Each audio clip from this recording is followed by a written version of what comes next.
মস্কোর আকাশে আলো ছড়ানো বরফের মতো জ্বলে উঠছে ক্রেমলিন প্যালেসের ছাদ।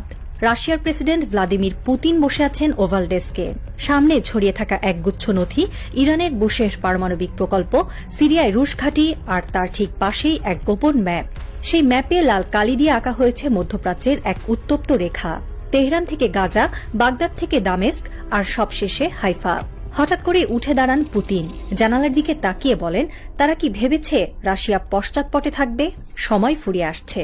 তার ঠোঁটের কোণে এক অদ্ভুত ঠান্ডা হাসি। পররাষ্ট্র মন্ত্রণালয়ের ফোনে একটি নির্দিষ্ট সংকেত পাঠানো হয়, নামমাত্র একটি অর্ডার। এই সংকেত পেলে বদলে যাবে ভূ রাজনীতির মানচিত্র। পুতিন যা বলছেন তা শুধু শব্দ নয়, তা এক যুদ্ধ ঘোষণা। রাশিয়া শুধু ইরানের পক্ষে অবস্থান নেয়নি, বরং তারা একযোগে দুটি নতুন পারমাণবিক রিয়েক্টরের কাজ শুরু করেছে বুশেহরে। এবং এই সিদ্ধান্ত নিয়েছে এমন এক সময়ে যখন তেল আবিব ও ওয়াশিংটনের গোয়েন্দা বিভাগগুলি ধারণা করছে ইরান হয়তো পারমাণবিক অস্ত্র তৈরির পথে হেঁটে যাচ্ছে। কিন্তু পুতিন বলেন, আমরা ও আইএই এর কাছে কোনো প্রমাণ নেই যে ইরান পারমাণবিক অস্ত্র চায়। এরপর যে কথাটি বললেন সেটি যেন ছিল আগুনে ঘি ঢালার মতো।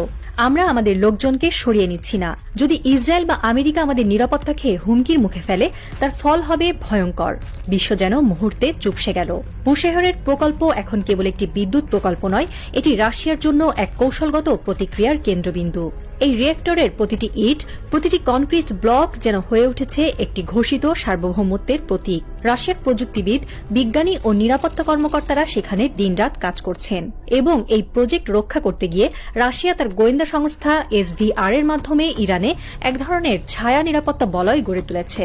একদিকে যখন আমেরিকা ও ইসরায়েলের তরফে উঠে আসছে হামলার হুমকি, অন্যদিকে রাশিয়া বারবার মনে করিয়ে দিচ্ছে এই প্রকল্পে আঘাত মানে হবে রাশিয়ার ওপর আঘাত। এবং যদি একটিমাত্র রুশ নাগরিকও সেখানে প্রাণ হারায়, তার প্রতিক্রিয়া হবে সরাসরি সামরিক প্রতিরোধ। মার্কিন ও ইসরায়েলি পর্যবেক্ষকরা বলছেন, বুশেহরের চারপাশে এখন এমন এক স্ট্র্যাটেজিক ককটেল তৈরি হয়েছে যা যেকোনো মুহূর্তে বিস্ফোরণে পরিণত হতে পারে। একটি ভুল ব্যাখ্যা, একটি ভুল লক্ষ্যবস্তু নির্বাচন, এতটুকু ভুলেই ঝরে যেতে পারে হাজারো প্রাণ। তেহরানে এখন রুশ প্রকৌশলীরা শুধু রিয়েক্টরের নির্মাণ করছে না, বরং তারা গোয়েন্দা পর্যবেক্ষণেও নিয়োজিত। রাশিয়া চায় না ইরান ব্যর্থ হোক, কিন্তু যদি ইরানকে চেপে অব্যাহত থাকে তবে সেটি হবে রাশিয়ার স্বার্থে হস্তক্ষেপ। আর এই স্বার্থ এর পরিসীমা ঠিক কোথা থেকে শুরু হয় তা কেউ জানে না। এদিকে চুপচাপ চীন, কিন্তু চোখ খোলা। বেইজিং এর কূটনীতিকরা বলছেন, ইরানকে বিপদে ফেললে আমরাও বসে থাকব না। ইসরায়েল যা করছে ঠিক করছে না। তখনই আন্তর্জাতিক